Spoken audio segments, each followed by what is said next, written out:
Did you know? Neversoft was going to have their own Call of Duty project until Activision was like, nah, you're gonna go play in the sandbox with Infinity Ward. Understood. This ain't a crypto video, but we're going to the moon with this one because we're talking about Call of Duty Future Warfare. Now, I don't think Call of Duty needs any introduction. It's a cash cow for Activision, or rather a cash cow for its newly fostered daddy, Microsoft. But I'm sure most of us have fond memories of playing COD, whether it's Modern Warfare 2 or Black Ops with the boys, or legally purchasing double XP codes out the gas station for Modern Warfare 3, the original one. We played a lot of Call of Duty. But with every great work of art comes the unfinished piece before it. We've all heard of the Mona Lisa, but I'm sure a lot less of us have heard of St. Jerome. And that leads us to the subject of today's video. We've all heard of Call of Duty Ghost, but a lot less of us have heard of Call of Duty NX1. Listen up! I know a way out of here, but I don't got time to spell it out. You wanna keep reading long enough to finish this job?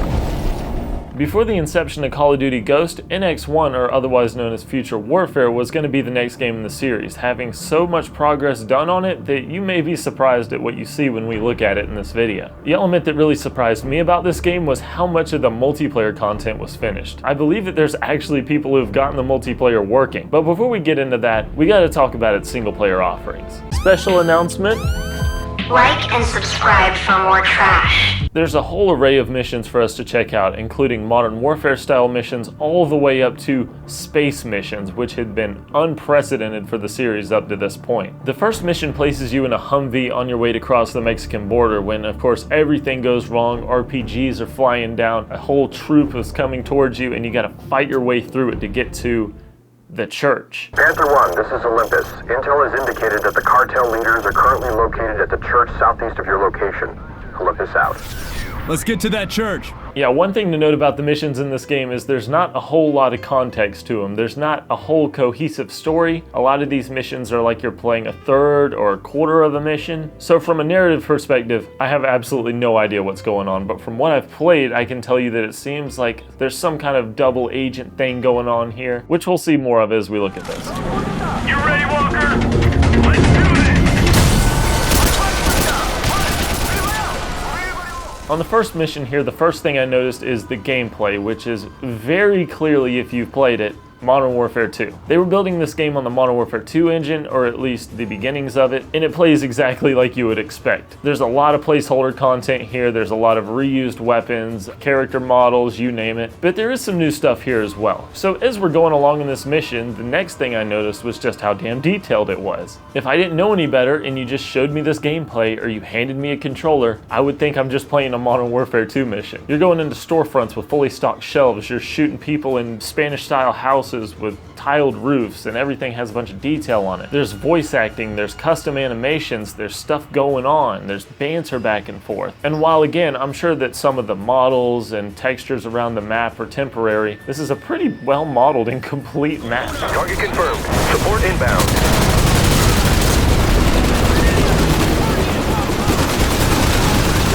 We're still registering e-signatures from inside the church. Continue the assault, Panther 1. Copy that, Charlie Mike. All right, guys, let's go. One placeholder weapon that interests me was the AK-74U. I can't remember if that was in the Modern Warfare 2 campaign, but that's here with Broken Iron Sight. Next, you're on a sneaking mission in Belarus, going through a hospital, taking people out with silenced weapons, where the enemies for some reason also have silenced weapons, before getting to a hospital room where you inevitably execute a guy. I believe I've seen people mention here that this was something that was reused in Call of Duty Ghost, and I didn't play the campaign, so if you're familiar with that, you can let me know. But it'd be really interesting to know how much of this game was carried over into Ghost specifically, because they clearly had a lot of work done on this. It would be a shame to just waste it, but as you'll see, there's a lot on the cutting room floor. Shit, cops! Take cover! Hold your fire, Walker! Overlord, we have local police forces. Clarify rules of engagement. Copy. ROE wide open. Roger that. Light him up!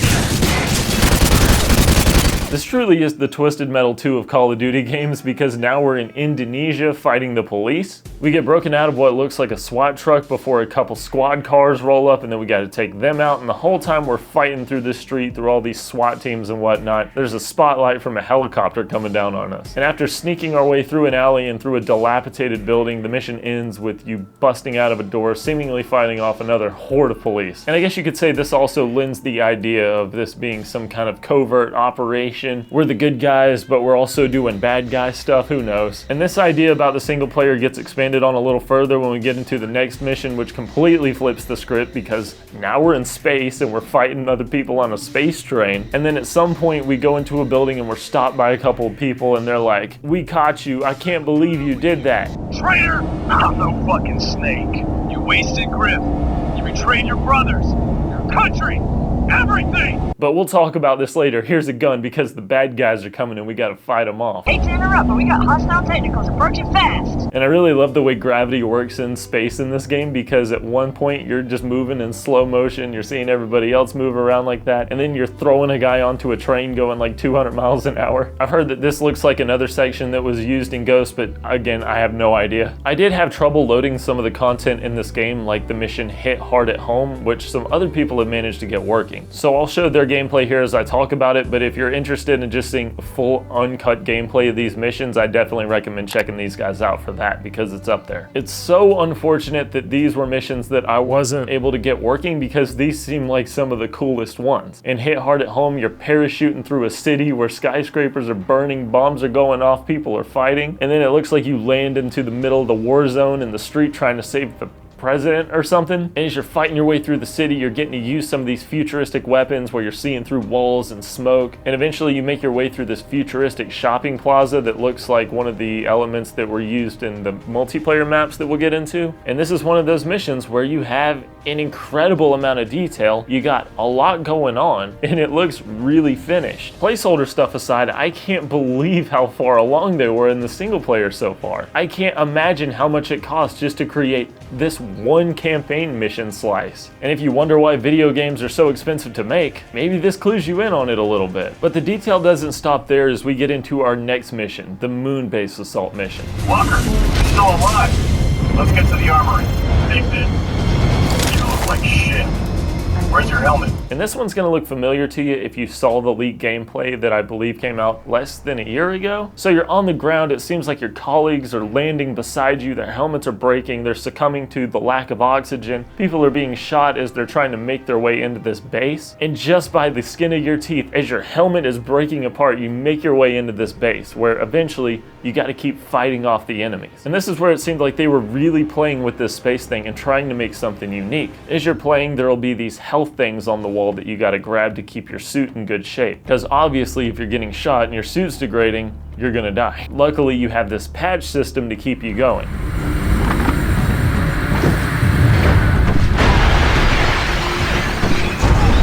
And the whole time you're doing this, you're in this anti-gravity mode, everything's moving real slow, you're jumping real slow, and then eventually you make your way outside and you see this big planet in front of you and it looks crazy. And then you're fighting enemies as you make your way up this rock formation that's conveniently giving all the enemies above you cover. And then you get into another one of the cliche cutscenes where your comrades die around you. Who could have seen that coming? But when I first saw this mission, before I could play it myself, I thought that this was pretty much it, right? This had to have taken so much to make. This vertical slice had to be so expensive and so time consuming that they probably didn't have anything else going on in the game. But as we've seen, we've played a lot. And I believe that this mission and Hit Hard at Home are some of the best examples of what this game would have been. And I have a feeling that somewhere behind the scenes, Bethesda was just thinking to themselves, let me copy your homework real quick. You're not gonna need this, right? But despite all that, the content doesn't end here at the single player, because we still gotta go talk about the multiplayer portion of this game. Team deathmatch. Take no prisoners, comrades. So going back to that leaked build that we previously saw months ago before any of this was public knowledge, we saw a little slice of multiplayer as well. It showed him in this dusty desert map with 2 Glocks and a space rifle. And once again, I figured that this is probably where the multiplayer ended. They did a little bit of single player stuff, they didn't really have time to get into the multiplayer, but as it turns out, they had a lot in the bank for this multiplayer already lined up to get finished.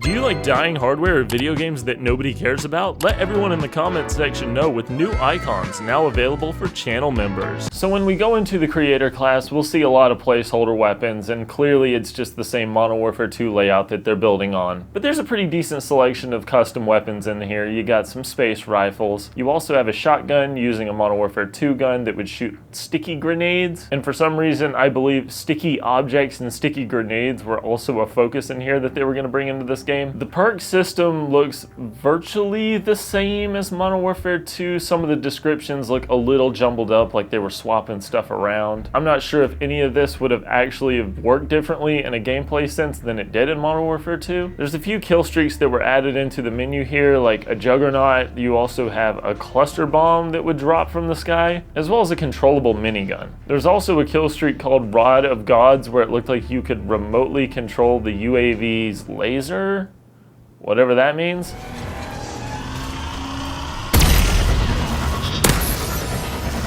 I took a look at the multiplayer map list, and as it turns out, there's a lot of them. It looks like they were using an internal standard of going from stage 1 to 7, and a lot of these maps are in stage 2. Some of these maps were labeled as cut or needed a redesign, and some of them couldn't open. But the one map that was in the furthest stage of development is the first one labeled Pit Stop. This one was labeled as being at stage 4, and if you've seen gameplay floating around, you've probably seen this map. It's a pretty small, Midwestern style little town map. You got a junkyard in the back, you got a gas station on the side, and then you got a little house with a little sniper spot. And this is a pretty small map. I would say comparable to Nuketown, probably a little bit bigger. Naturally, this is using a lot of Modern Warfare 2 assets just to fill the level as it's being completed, like the scrapyard building you can run through. But this was a fairly complete map that has a lot of detail to it, and it really had the cogs in my head turning of what this multiplayer experience could have been like. And that was amplified when we took a look at the second map in this list, Galleria. As previously mentioned, this looks like it took elements from the Hit Hard at Home level, where you have this futuristic shopping mall type beat. It kind of looks like an outlet mall, and this is one of the levels that uses custom assets and textures to really give us a good idea of what this game would have looked like in multiplayer. This is a medium-sized map, looks a little bit bigger than Raid, but it's pretty cool. I love this outlet mall style where you have these glass walkways and fancy restaurants. I really hate to make this comparison again, but it's kind of giving me that Starfield aesthetic. And despite the flaws that that game has, one thing that I really do like about that game is the way it looks, the environments that you're presented with. And to have that kind of style in a Call of Duty game could have been pretty fun. Of course, I feel like Black Ops 2 maybe dabbled in this a little bit, but this just feels like a different vibe, you know what I'm saying? Slick shot vibe, my brother. From this point on, the maps are in various stages of development, and as you get further down the list, it seems like they're less and less complete. You'll get a lot of maps where it's virtually just the base layout, and that's it. So some of this isn't too exciting, but a few notable mentions is this one jungle-style map where it looks like a plane crashed in the middle of it. So you have multiple entry points to go into the center of the map where it's kind of this arena style type beat, and then you have sniper tower vantage points on either side of the map, one of those being the crashed plane, which is a pretty cool idea. And then there's a map called Skylab, which looks fairly complete, and it reminds me a lot of this COD 4 map that I can't think of, but when you see this map, you'll probably know what I'm talking about. It's a very simple map, big arena in the middle. There's a second floor that has a walkway around the entire arena section. And then you have spawn points on every side of the map that you can either walk around or go straight into the arena from. This is a pretty cool looking one, and I think it would have played really well. The rest of the maps seemed like they were mainly just proof of concepts, or they were just kind of working out ideas or different layouts that they wanted to play with. A couple of ideas that it seemed they were tossing around were escort missions in the multiplayer. A tank, we're escorting a tank, where you would lead a vehicle through the map. Team deathmatch. We need to secure a landing zone for the UGV. Upload the virus to disable the enemy defenses. You could even go up to some of the buildings and place a door on the buildings, I guess, to block teams from going through it or whatnot. What the fuck? What the fuck? There's also this really wild map called UVG Sandstorm that's just one long strip, and it has elements from multiple Modern Warfare 2 maps inside of it. You look like you're in the back of favela, and then if you keep going down, you go into a significant portion of Rust. And I know that this is placeholder stuff, but it feels like this really weird fever dream. If somebody woke me up at 3 a.m. screaming at me like, hey bro, it's 2011, it's time to play Modern Warfare 2, you gotta hop on right now, and they put me into this, I would feel a little scared. There's just something a little unsettling about this map. But Warzone ain't got nothing on this. They were putting multiple Call of Duty maps into one level way before that. It looks like they also had plans to try out Gladiator style events in the multiplayer, but I couldn't get the maps to load or find any gameplay on it. Whiteout had this Alaskan pipeline vigilante 8-second offense type beat to it, where you were fighting around this snowy little section with a radar out in the distance and a little bar cabin type thing in the middle. The layout was a little strange, but aesthetically it looked pretty cool. And what I think is really cool about all of the multiplayer maps in here is that on a lot of the loading screens you can see the concept art. And after seeing the concept art, you jump into the level and you see this baseline mesh of plain walls with no texture. And it's really interesting to see how they take this concept art and turn it into a full fleshed out level. These guys managed to take a bare bone layout with nothing in it, reference this amazing concept art, and just turn it into this beautiful thing that people are gonna play. And if they're really lucky, maybe it's a beautiful thing that people will play regardless of if the game is even released or not. Walker needs to grow. You're at the armory. Get your ass over here now. It's really interesting to see just how far along these games can get before they hit the cutting room floor. And when we consider the online digital future that this industry is pushing alongside the dev kits that these developers are given being so tightly locked down, it's pretty likely that we may see less and less of these games in the future. This game was probably scraped off of a dev kit that was abandoned a decade ago, and that's a thing that probably isn't going to happen anymore with modern consoles. But if you have an interest in unreleased Call of Duty builds and you want to see a project that's still playable despite Activision taking it down, you can see my video on H2M's remastered Modern Warfare 2 multiplayer. Special thanks here for all of the members that help support the channel generously despite the fact that I am so infrequent with uploads. They have way more patience than I deserve. Hopefully I'll see you guys in the next one. It's been T. Hopefully Activision doesn't take this down. That's the baby cat!